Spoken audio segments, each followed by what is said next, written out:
Anyway. Kaya sabi ni PNP Chief Torre, nakita kagad niya to eh. Alam mo si General Torre, mabilis yan. Bilis pag-aksyon ha. Sabi niya, kaya para maiwasan yan, dapat kasi ang mga polis, wala sa dapat yung mga polis, lagi nakikita sa kalsada yan. Palakad-lakad. Dapat pala tumambay sila doon sa yung footbridge. Dapat yan, kung nandyan yung mga polis, palakad-lakad, patambay-tambay, hindi sana nakuha yung... Ayun. Di ba? Actually may sequensya yan, no? Ano sabi niya, Jen? Dapat nasa labas ang ating mga pulis. Yun. At hindi nakatago sa opisina. The community must see you, feel your presence, di ba? And rely on your swift response. Hotdog yan, hotdog. Tender.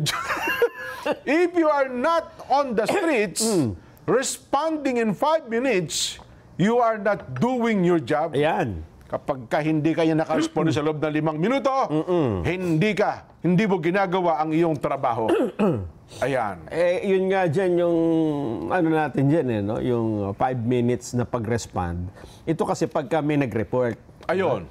Paano kung katulad niyan, ninanakaw yung kuryente o yung kable, ginugupit, wala bang...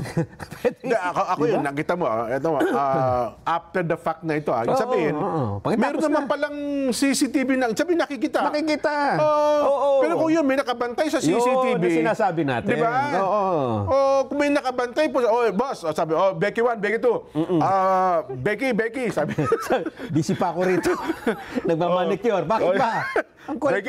Becky 1, may nakikita mga tao nandun sa footbridge na ganito, yun ang tawiran, ayun, parang puputulin yung kable ng CCTV.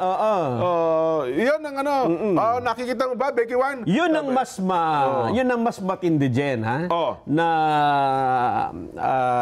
prevention. Ayun! Yun ang mas matindi na parang deterrent.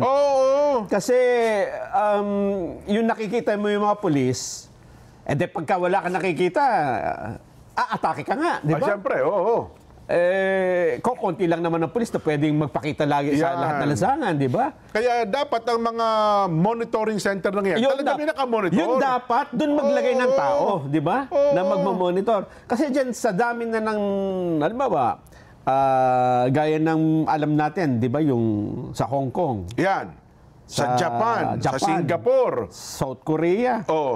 Ang mga pinapaira na nila, hindi na yung visibility ng pulis. Halos wala ka makita ng pulis. Mismo sa mga shopping mall, wala nang security guard eh. Pero subukan mo gumawa ng lumabag sa batas. Hindi ba? Subukan mo. Dahil wala pa yung 3 minutes. Yun nga, dyan sa nagtaka ako. Dahil yung pamangkin ko, nawala dun sa... kasama naming nagsha-shopping eh. Mamaya biglang nawala. Naglalakad-lakad. Biglang nawala. Ilang taon ito? Mga 8 years old. Bata pa talaga. Bata pa. Tapos, maya-maya may kasama ng mga security. Pero noong ikot-ikot kami, wala makikita. Ibig sabihin, nakabantay lang sila. Ibig sabihin, nakamonitor yung mga tao. Meron sa batang ganito. Wala, nag-iisa. Pupunta to.